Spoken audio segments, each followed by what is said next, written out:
I'm Janelle Orsi. I'm a co-founder of Sustainable Economies Law Center and a staff attorney. And I'm joined by my coworkers, Tobias and Tia, who will introduce themselves in a little bit. And we'll also see our coworker, Ari, on video today.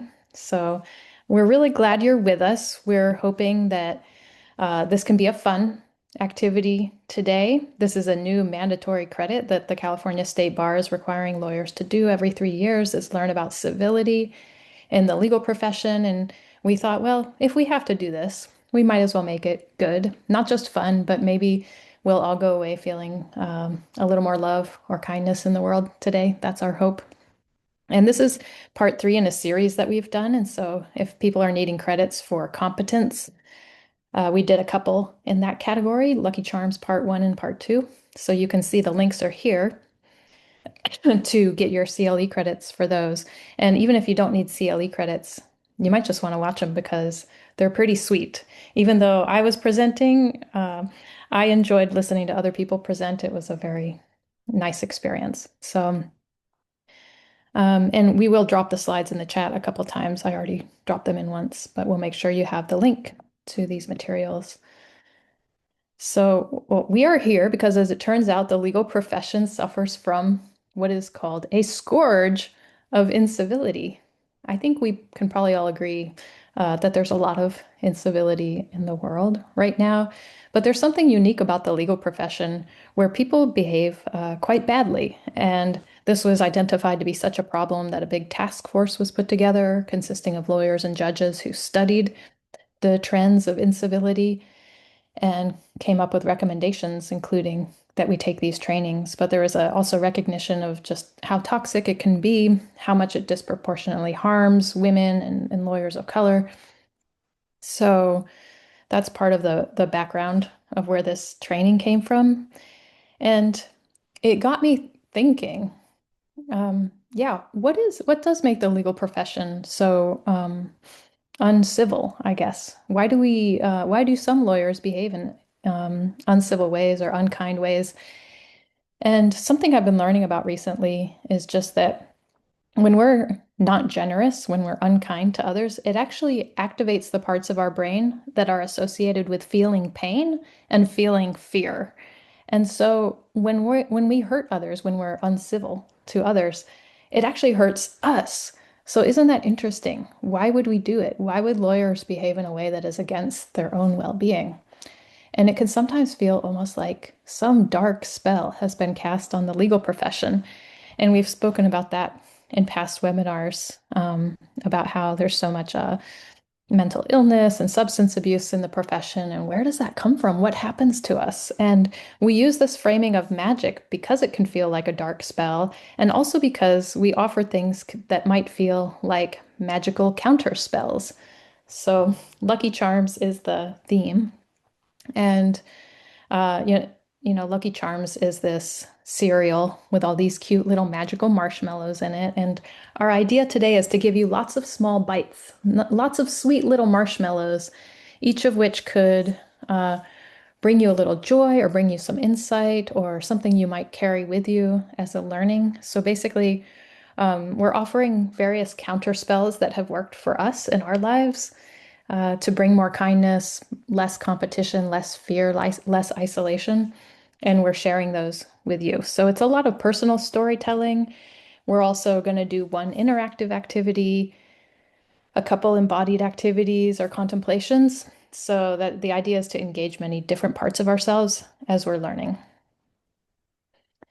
So you all might be aware now that the California Bar and the California Supreme Court have been so desperate to make lawyers be civil that they've come up with this idea that we should every year reaffirm our oath, including this part that says, I will strive to conduct myself at all times with dignity, courtesy, and integrity.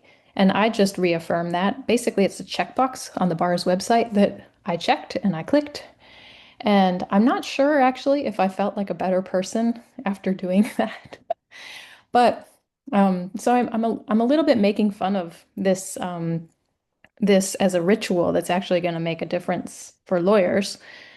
Uh, But at the same time, I will acknowledge, I think rituals are powerful. I think the intentions we set and the way we set them can have a real impact in our lives and can really truly shape our behaviors. So I do think it is powerful to engage in these rituals, raise your right hand and solemnly, not cheerfully, but solemnly swear um, that we are going to be more civil.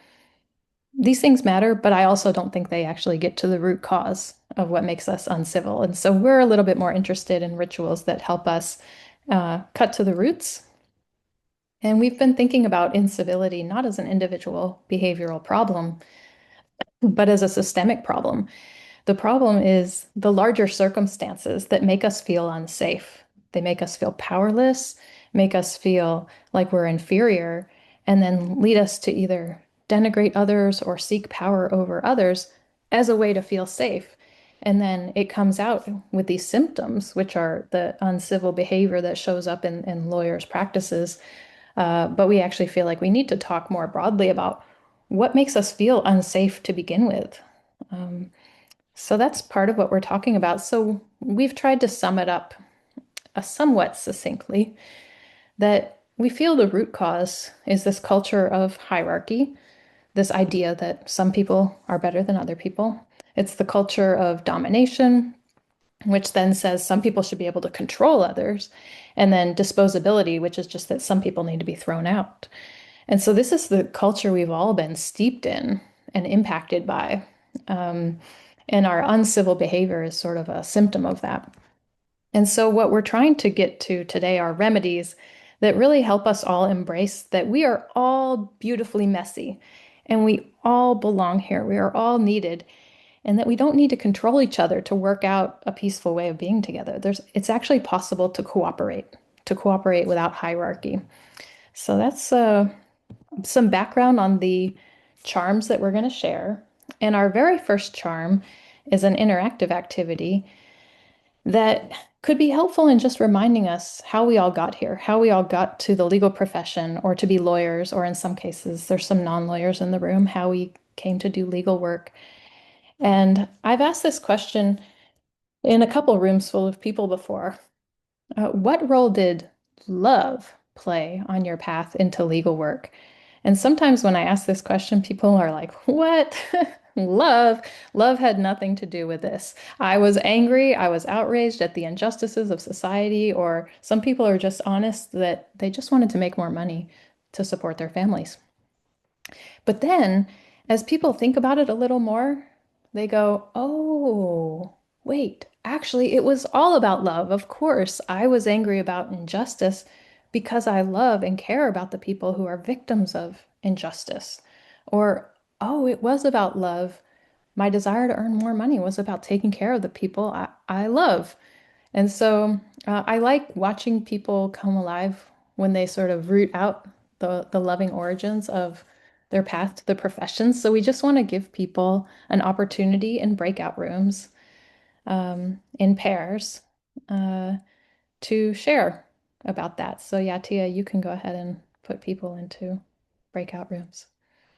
So just take, oh, sorry, about 2 minutes each. We'll put you in breakout rooms for 4 minutes and just each person share what role did love play on your path into legal work. So yeah, Tia, what role did love play on your path into legal work? Oh man.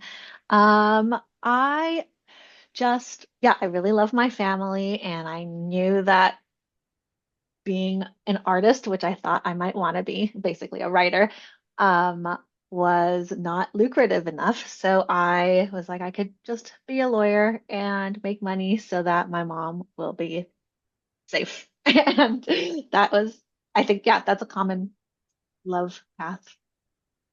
Oh, thank you for Yeah. sharing. How about you, Tobias? What role did love play on your path? Mm, yeah, I'm not quite sure, but I think it had something to do with maybe wanting, um, like, well, wanting to do something for immigrant communities I had previously worked with at an internship of mine, um, and just like wanting to support immigrant communities in general. So like love for immigrant communities, um, which had its roots in my mom being an immigrant and like just a general interest in immigration and like what kind of, yeah, immigrant communities in general. Nice. This is good to know. I've known you both for a long time and I've never heard these things. Yeah. Well, I see now Sue has joined with Damaris um, in a breakout room. So I'll ask me that question. When I, before I became a lawyer, I was working in high schools and teaching after school programs focused on social justice. And I got to know a lot of youth who were either being arrested, denied health benefits, fearing deportation, um, losing access to community college because of cuts in funding. There were just all these things were hitting really hard to young people who I had come to really care about. And I was also a young person. It wasn't that I wasn't a youth myself, but I was just like, the system is so unfair to young people. Young people just get pushed around, and I was angry, but it was also loving in the sense that I just suddenly pictured myself as wanting to be like a strong person that could like fight off the threats. And so it came from a form of love of wanting to be protective. It was a somewhat paternalistic type of love of I want to be a protector. But that is what in fact led me to apply to law school. Um, Sue, I see you're back in the main room. Would you like to answer this question? And I think we can also Yeah. close the rooms now and give people 60 seconds. I fell in love with you all.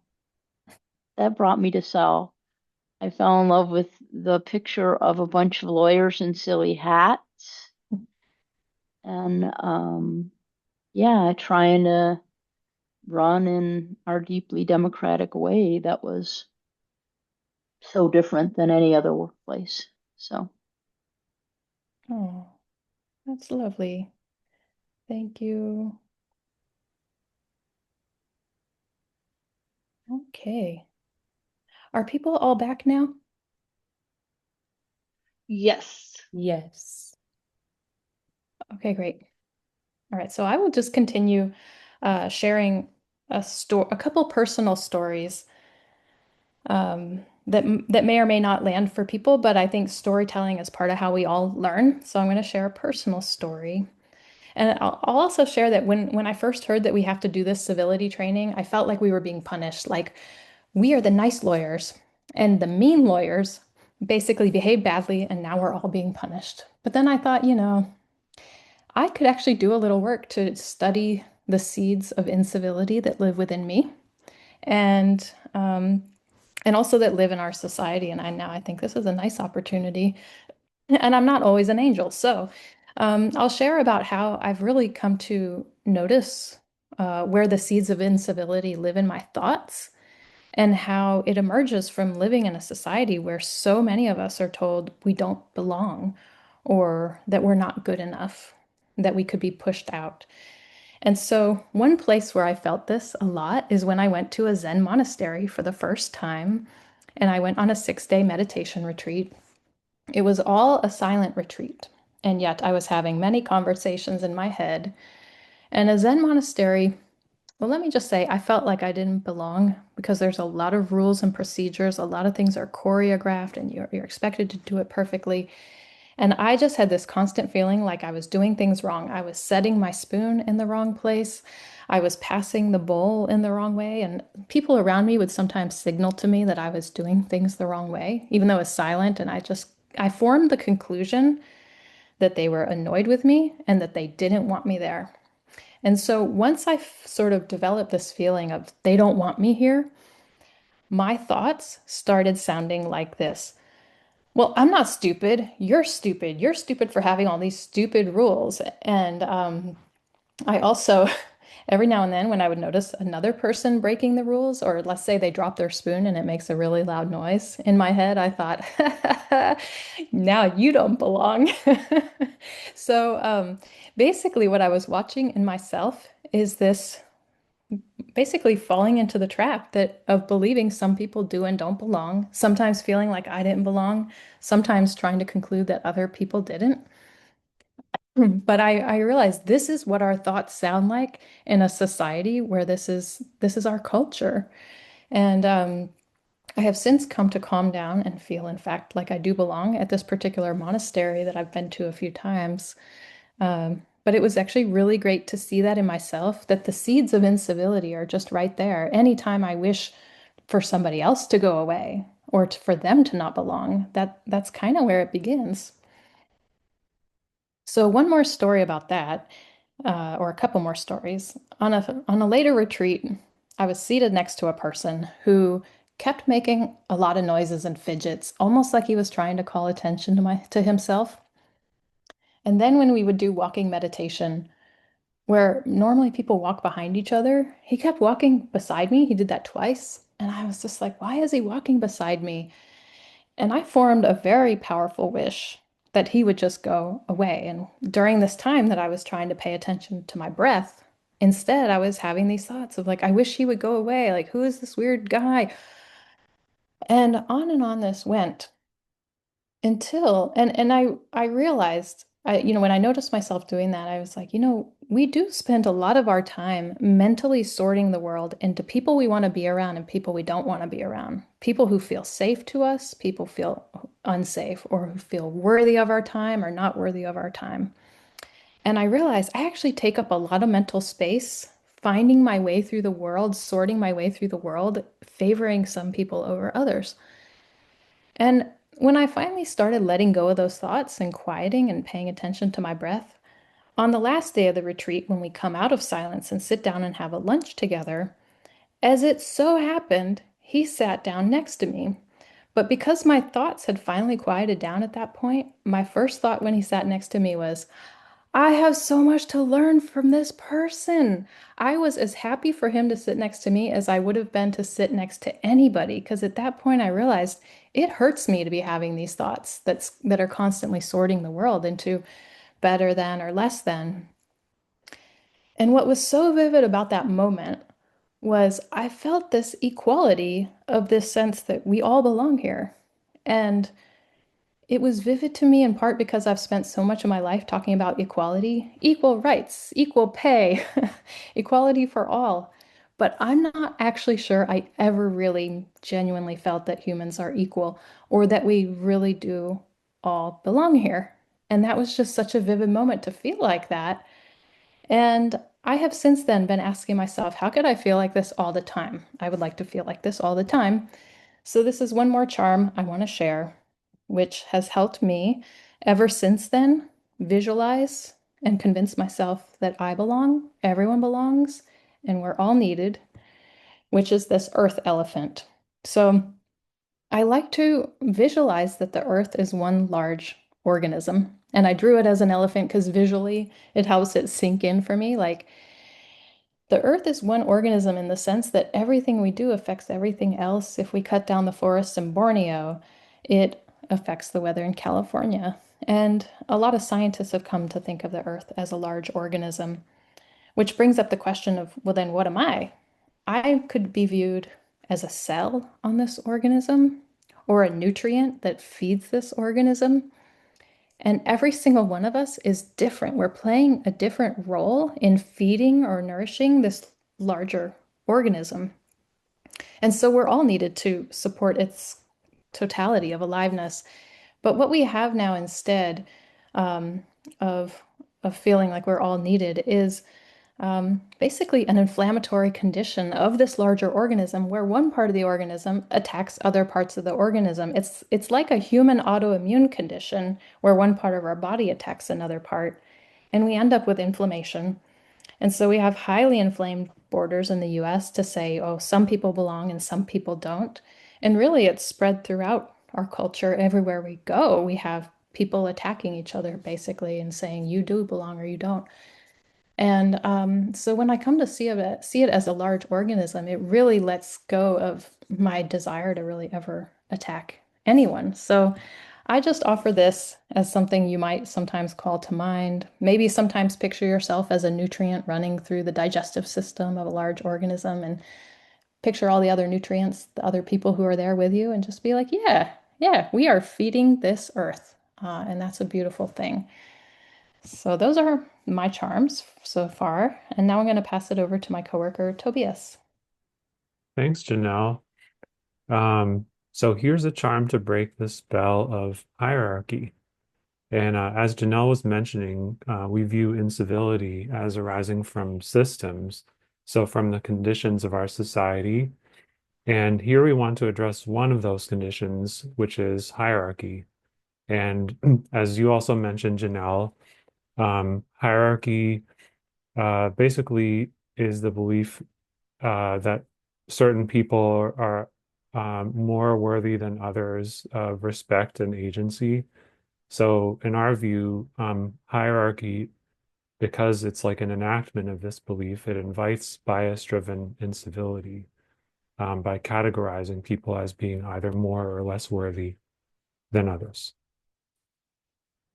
Next. So for a little context, we work at Sustainable Economies Law Center. We have 18 staff and we have no formal systems of supervision and hierarchy. No one gets paid more than anyone else for doing so-called more important work. No one here forces anyone to do anything, and yet a lot gets done. Um, we are also not without our tense, grumpy, or irritable moments, but overall, we have a very kind and generous environment, which I'm very grateful for. Um, and it's kind and generous compared to many work environments many of us have experienced before. Next slide, please. So you might be asking yourselves how to create order without hierarchy. For many people steeped in hierarchical work settings, it can be hard to picture how a non-hierarchical organization can function without being completely chaotic. But life itself, like forests, wetlands, coral reefs, and much more, has shown us that there are infinite ways to create beautiful order and to make space for great diversity. At the Law Center, if something's causing tension or if someone veers off in strange directions, we've found many ways to come back together, seek coherence, and find flow. And in the end, we create order without control. And we believe that this creates the conditions to bring out kindness and cooperation in each other. So we wanted to share some of our learnings because these are the conditions for what's called civility. Um, we've done, we've all done a lot of work personally, interpersonally, and organizationally on this. And the charms we're sharing in this presentation derive from what we've learned about the conditions that allow us to work well with each other. And I'll turn it back over to Janelle.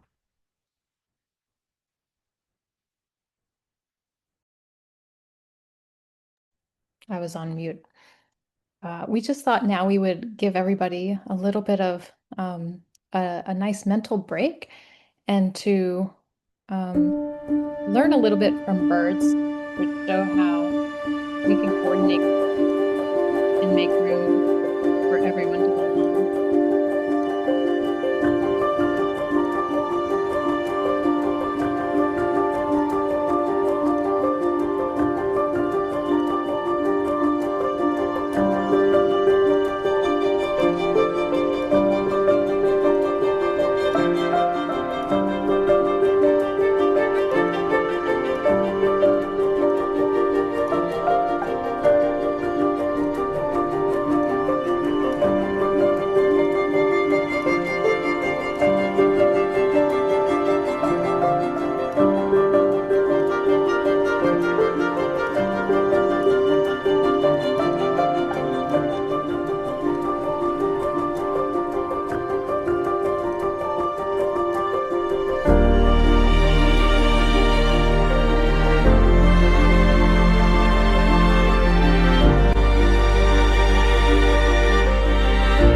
sorry for the Fox News advertisement.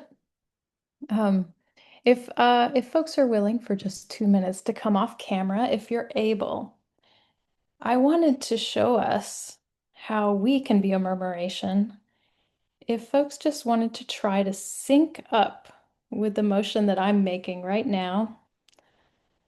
Actually, I just realized Zoom is, maybe we're not in sync with each other, but yeah, here we are. We're one big flock of birds flying together. And now I would invite anyone, if you feel inspired, to offer a different movement. And when you see anyone making a different movement, you can just start mimicking them. And then anybody else could offer something. Sometimes it's not clear who the leader is.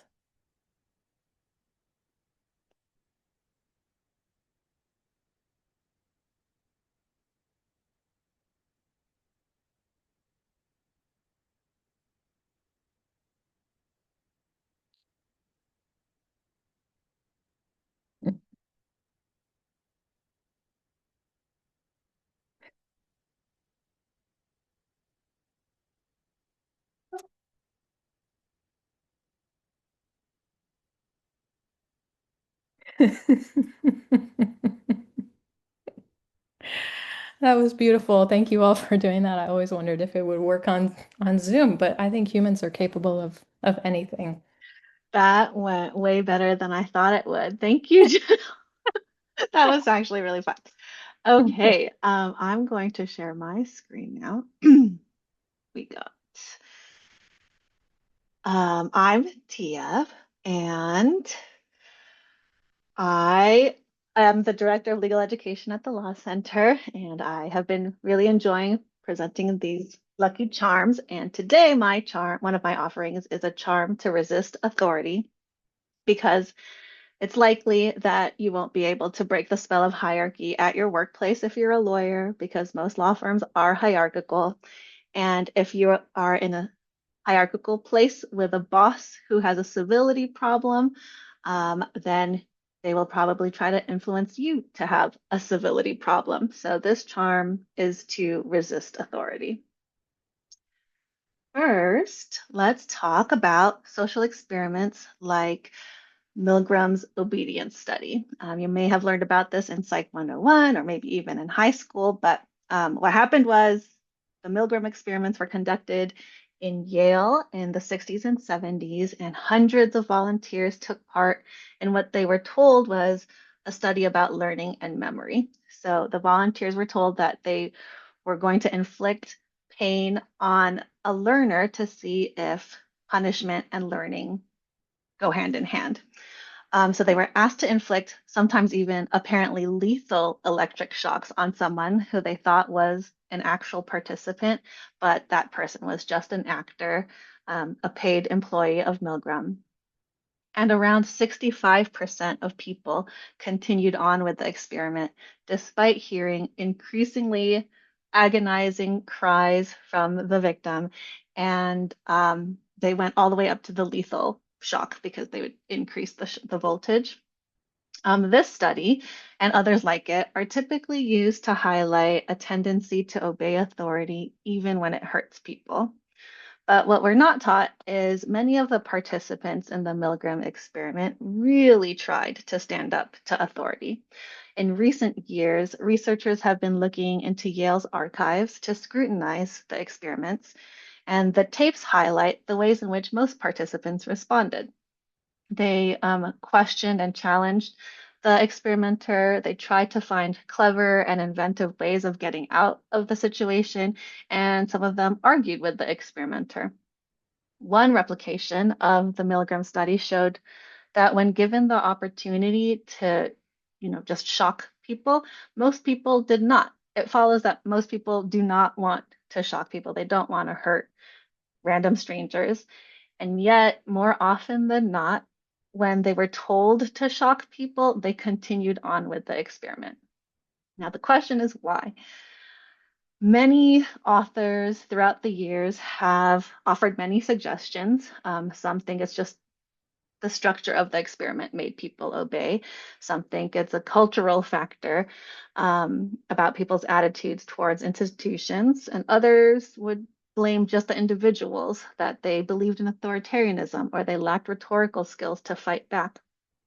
But what if we look at the Milgram volunteers through a trauma lens?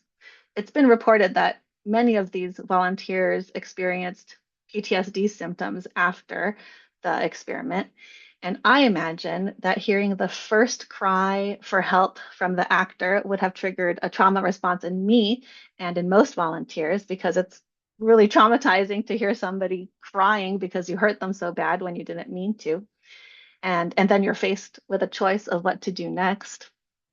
So my theory is that the volunteers in the Milgram experiment, their nervous systems were so overwhelmed by this traumatic experience that their rational brains switched off and went into autopilot mode, where they resorted to the common trauma responses like freeze, fawn, fight, and flight. But there were those who defied the experiments, not a lot of them, but a few. And these were the people who stayed calm and grounded enough to rationally assess what they should do in this social experiment, and then chose to act in a nurturing way to protect their fellow human being from harm. This is us at our best selves, and it's how we'd hope we'd act if we somehow find ourselves in a similar situation, but we don't know if we would act that way. You may remember from a previous webinar that Janelle shared a bit about polyvagal theory and her personal experience with freezing, fighting, and being her best self. One way to increase the likelihood that you can be your best self and resist authority is to notice what's happening in your body, because our somatic experiences influence how we respond to stressors and triggers. The feelings wheel on this slide can help you do that. For example, is your heart slowing down and do you feel cold or weak? You're probably in a freeze or fawn mode. If your heart is beating super fast and you're feeling alert or trapped, you're probably in a fight or flight mode. The goal is to feel grounded, steady, and warm. That's when you know you're in the window of tolerance. That's where good decisions like refraining from killing people for the sake of science are made. To expand our window of tolerance, polyvagal theory advocates say that we should do a variety of exercises that engage the body's capacity for safety and connection. One of them is positive social interaction. That's quality time with loved ones, because this can stimulate neural pathways associated with social engagement and feelings of safety. So, when do you feel the most warmth, the safest, the most grounded? It's probably when you're surrounded by people you trust and love. We know that humans are born to be social and cooperative. Our very first instinct as babies was to turn to our caregivers. And as adults, we learn to turn to our community. Making community a part of your everyday practice can and will help you resist authority when needed. Other simple and powerful practices include deep breathing, music and sound therapy, soothing touch, mindful movement, and body awareness. And so, with that, Tobias is going to offer a charm for remembering our bodies. Thank you, Tia. And I forgot to introduce myself. I'm sorry. I'm Tobias Damloor. I'm a staff attorney and co-steward at the Sustainable Economies Law Center. And yeah, I'm going to introduce a charm for remembering our bodies, which is basically a story about with my experience with something called generative somatics. So I think one of the key conditions for incivility and disposability culture is ignoring our bodies and numbing ourselves to sensations. Because, how else could we do things that hurt other people, like in the Milgram experiment, and in turn hurt ourselves without first numbing ourselves to the pain of others and our own pain? So yeah, I wanted to tell this story about generative somatics and how it helped me remember my body and open up to how it feels. Next slide, please. So, a couple of years ago, some colleagues and I were learning about uh, generative somatics from a teacher whose name is Donahi Lona. And very briefly, generative somatics is a set of practices that enables people to open up on a bodily or a somatic level and change habits that have become ingrained in their bodies. And generative somatics is also like not only a methodology to do this, but um, it's also grounded in um, like a political analysis. And the whole purpose is to allow people to get into that space that Tia was talking about in order to um, serve movements toward what we call like liberation, like social and climate justice movements, and work towards a vision of a society that affirms life and ensures safety, dignity, and belonging for all. So like it's to basically like work on your own nervous system in service of all that. So at the time, our teacher, Donahi, did an exercise with us called the grab exercise, where one person would stand at the side of the other and with their consent, put their hands on their arm and at a random time say the word grab. So when Donahi did this with me, I noticed that my body's automatic response was to dissociate. So like to limit my attention to just my thoughts and to numb myself to any feelings below my head that weren't my thoughts. So sort of a mix of the freeze and the flight in the trauma wheel that Tia showed us. And I realized that dissociating was my body's response to any perceived threat, like conflict or incivility or anything that I wanted to avoid at all. So because I was so numb to my own body, Donahi and I were talking, and she suggested that I do some somatic body work with her, um, which involved her basically moving energy from my head down through my chest and my belly, which then enabled me to feel into my body with more awareness and stop dissociating so much. And in addition, and most importantly, she helped me to start integrating one of my strongly felt personal commitments into my body, which is a commitment to be boldly in my truth. And she connected me to an online group to continue practicing what I learned. And this group often does a practice called centering, which involves feeling into your body in various dimensions, which are length, width, and depth. So, like front body and back body, and feeling into your center, and then saying your commitment out loud so it becomes embodied, like so it starts to live in your body. And the centering and the other somatic practices have helped me to start to unfreeze and to feel more, and also to start to release the shame that lives in my tissues, which has been my body's way of protecting itself when I want to be in my truth, but I'm afraid of what others will think. And I'll leave it at that for now for time's sake, but in case you're interested in finding out more, I've included some links in the speaker notes of the slide presentation. And now I'll turn it back over to my Me. colleague Janelle. Thank you, Tobias. That was beautiful.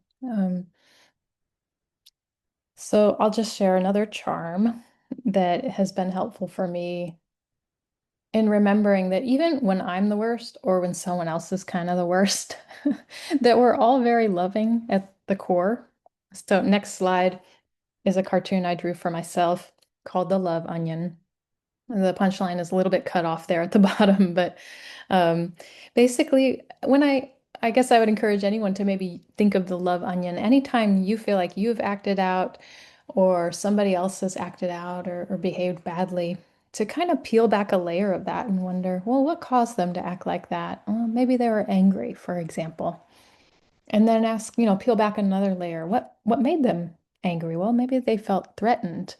And then another layer, well, what is it that they were trying to protect? What felt threatened is usually somebody or something that they care about. And you just keep peeling down the layers, and what you find out is that people love and care about something.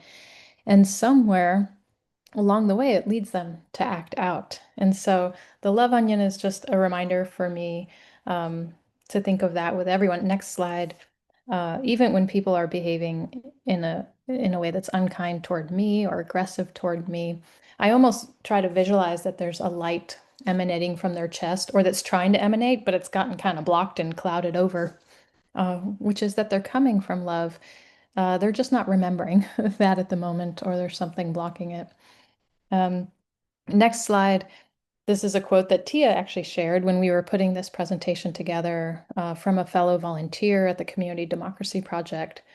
Everything we do is either an act of love or a bid for love. And I really love that. I kind of feel like you can think of the worst people you know or the worst you've ever behaved and realize it was either an act of love or a bid for love.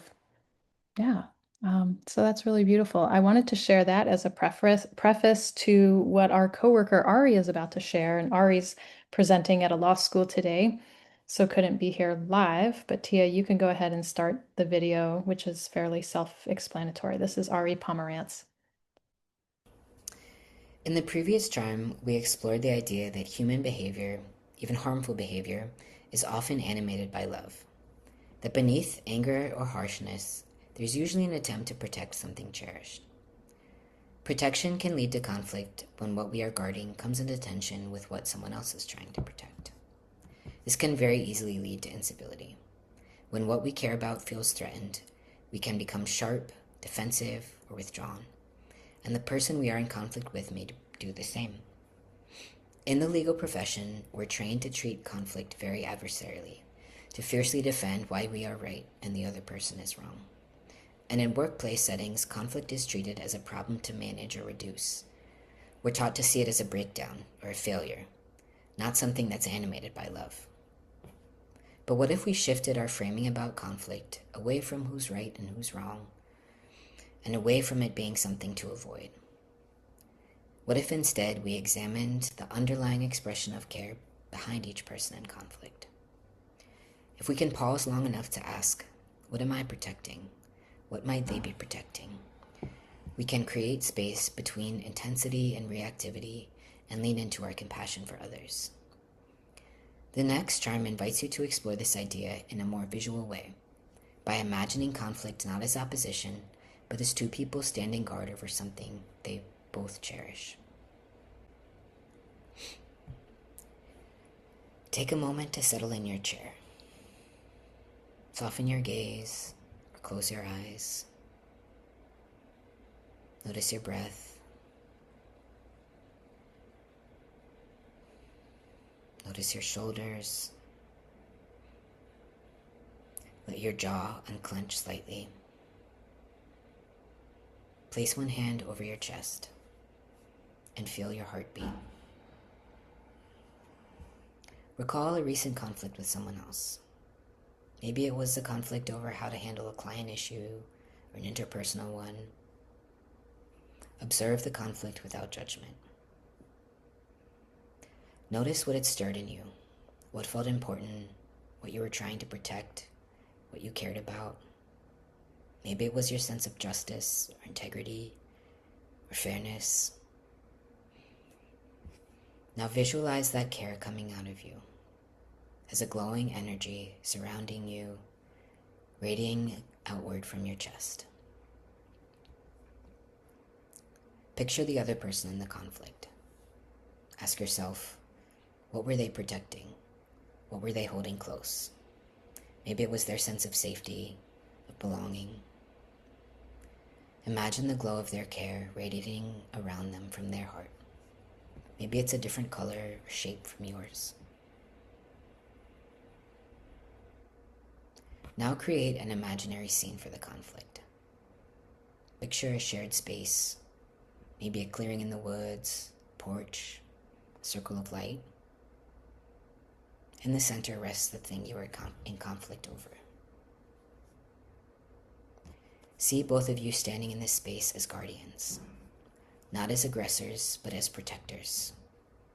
You're both standing watch over something that matters to you, each of you radiating with glows of care. Take a moment to notice these glows. For a moment, let both lights exist separately. Now allow the edges of your glow of care and theirs to draw slightly closer. Not merging, not erasing difference. Notice where each of your glows touch at the margins. Instead of seeing collision, experiment with seeing illumination. Sense the warmth of their care glow. Where the light meets, the space grows brighter and warmer.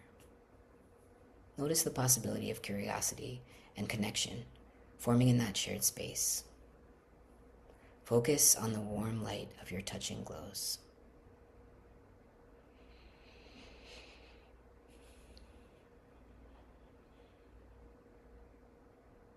Take one steady breath in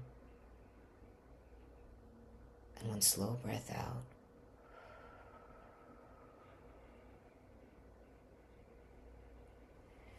And when you're ready, gently return to the room, carrying with you the possibility that in conflict, we may sometimes be co-guardians, watching over something cherished with radiating glows of care. Aw, Ari, sad that he wasn't able to come, but that was so beautiful. That was actually my first time watching it because I didn't have time. Um, the next charm is similar to Ari's, but you write it out instead. It's a charm to deal with annoying people, organizations, and circumstances. And I'm offering this charm. So, people only do harmful things to each other either by accident or when they can physically or emotionally distance themselves from the people they're harming. Rutger Bregman, a historian, notes that even people whose entire job is to hurt people have historically had a hard time doing that. He points to a pattern going back centuries of soldiers refusing to shoot at the enemy during times of war unless some emotional distance has been manufactured. And this distance is manufactured by building a wall between us and not us. To break that wall, here is a helpful book called Loved in a Fucked Up World: How to Build Relationships, Hook Up, and Raise Hell Together by Dean Spade, who is a trans liberationist, anarchist, lawyer, mutual aid organizer, and activist, and an author. And in the book, he shares the What Else is True worksheet. There's a link in it, in our slides to it. And you start off by putting in the small circle the feeling that you are feeling strongly. So I put a real life almost true example here. It says, I gave my coworker John feedback and he still hasn't changed. He must not care about my opinion. This is something I was feeling so very strongly a few months ago. And what Dean Spade would have me do is to put in the big circle what else is true about this person or group. You're supposed to list positive qualities, benefits, or any other experiences that show a fuller picture. So what I put was, John is a good person. Many of my coworkers really like and respect him. When I ask for help, John often volunteers. We will have peer reviews in the near future, and I can give feedback then. Then in the next circle, you're supposed to write, what do I not know that might be contributing to the situation? What do I not know about the other person's intentions? So I wrote, maybe it wasn't a good time for John to receive feedback. Maybe he's overwhelmed with work or something in his personal life that I don't know about. Maybe he's actually changing and I haven't seen that. Maybe he didn't understand my feedback. Maybe I gave the feedback in a way that triggered him. Maybe he disagrees with my feedback, but doesn't know how to tell me that. Finally, there's a third circle, and you're supposed to write what else is true now about your life beyond this situation. Because all of this is supposed to de escalate the very strong feeling that my coworker John does not care about my opinion, and that makes me really mad.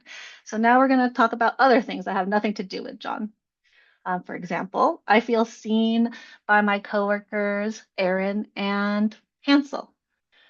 Someone broke into my car yesterday and didn't break any windows, and the only thing that's missing is a pack of gum. And my kid learned how to draw a cat yesterday. And yeah, did you know that it's really hard for almost 4-year-olds to make triangles? Like they can make circles, stripes, but triangles are really hard. So when my kid yesterday, a few days ago, showed me a picture of her cat with the triangle ears, I was just like, who's John? Like, I don't care about John and how he doesn't care about my opinion right now. Right now, all that really matters is this cat. And this is a picture of a cat we drew together before she knew how to draw triangles because I couldn't find the one that she drew recently. But there are a few more questions in the worksheet about accountability and self-care, so you should really check it out because I bet you're also not thinking about John right now. Thanks, Tia. Um, I am now going to offer a charm in the form of another story for when you're feeling very judgmental of another person. And for me, expressing judgmental feelings often gets me into conflict with other people, especially people I love. Next slide, please. So recently I was visiting my parents, and my dad practices Zen Buddhism. And as a part of his practice, he keeps a, a sheet of paper by his bathroom mirror called Short Precepts Recitation. And I got his permission to use these photos. And for those of you who don't know, precepts are vows that are taken many times in a Zen practitioner's life. Next slide, please. So one day when I was feeling particularly judgmental of someone I love, my eyes landed on this list and precept number 6, which says, unconditionally accepting what each moment has to offer, I vow to take up the way of not finding fault with others. And in that moment, I noticed how I was finding a lot of fault with this person. And I was telling myself that it was my job to set them straight by giving them feedback and telling them how to act like my idea of a quote unquote normal human being. And I realized that I was putting myself on a high horse um, based on an image of myself um, as somehow knowing better.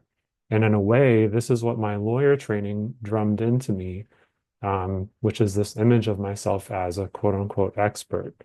And it's actually like one of the reasons why I was attracted to the legal profession, because I wanted to be someone who like knew a lot about stuff and was consulted about stuff. Um, so yeah. Um, and then, so it made me realize this, how impatient and judgmental I was getting. But then my ego piped up all of a sudden, and I thought, well, don't I need to other people to find fault with me in order to improve myself? But then after that, I realized that following this precept means refraining from judgment of others. In other words, not criticizing others in a way that makes them feel less than. And instead, the precept was telling me to be humble when I was giving feedback. And if I want someone to act differently, then all I can do is to invite them to act differently rather than order them to act differently and try to control them. So basically, it was telling me to give feedback with a lot of loving kindness and not in a way that makes the other person feel shame, like they're somehow fundamentally bad. And I just want to say thank you, Papa, for putting your precepts next to the bathroom mirror. And that's my story. Oh, thank you, Tobias. Thank you, Tobias's papa. We're a little short on time, so I'm going to just make this brief and say you could always go back through the slides and read the whole script that I wrote underneath the slides if you are very curious about what I would have said here. But I guess I'll just share that I spent a lot of my life feeling like something was wrong with me. Um, I never really knew what it was. I just figured it was something. And I share that because I actually sense that a lot of us feel that way. I sense that it's a kind of a built-in thing that comes with our culture of hierarchy or disposability, is that the way that culture works is by helping us all feel like something is wrong with us. It gets embedded in us. And I now more often feel, not always, but I more often feel like I am wonderful and I'm quite messy, or I'm a mess and I'm wonderful, and feel like both can be true at the same time. And so maybe I'll just share only the next slide, which is something I learned from author and researcher Brene Brown, which is the distinction between shame and healthy remorse, where shame is when we do something bad and then it leads us to believe that I'm bad, I am broken, there's actually something rotten built into the core of me. And that's a really toxic feeling internally and externally, because then it becomes something we feel like we want to hide. Whereas healthy remorse is something to the effect of, oh, I did something bad, but I'm okay. I'm going to take the time to learn about this, learn about the harm that I caused, and just set the intention to do better in the future. And in this way, we don't have to hide from other people. There's nothing wrong with us. There's just our continual efforts to learn from the harms we cause or the things that we regret. And so I've tried to become a lot more mindful of when I feel shame versus when I'm feeling healthy remorse. And I had a couple slides here to talk about what I've learned from internal family systems. And there's a really good book on the next slide called No Bad Parts, which I'll just recommend as another way to help us understand that there's nothing wrong with us. There's just different parts of us that are just trying to help us survive. And I guess the moral to the story for me is that all of those parts belong and we can learn to work with them just as we can learn to work with all of the people in our diverse society. We're all different, but we're all needed. And I think that helps us all be a lot more civil on the inside and on the outside. So now I'll pass it. I don't think we really left time for reflections, but I'll just pass it over to Tia. And yep, since we are all, get inside, our next um, grassroots fundraising campaign is about us all working together with all hands on deck. And as you know, this MCLA was free, but we need to fundraise to help us stay afloat. So please keep an eye out for our grassroots fundraising campaign. I think it's happening in May. And please donate if you are able to donate today. Thank you, everybody. Thanks, everybody, for being here. Thank you, everyone. Thanks for flying with us. Thank you so much. That was fantastic. Thank you, Chelsea. Good to see you. Good to see you. Mhm. Bye-bye. Bye-bye.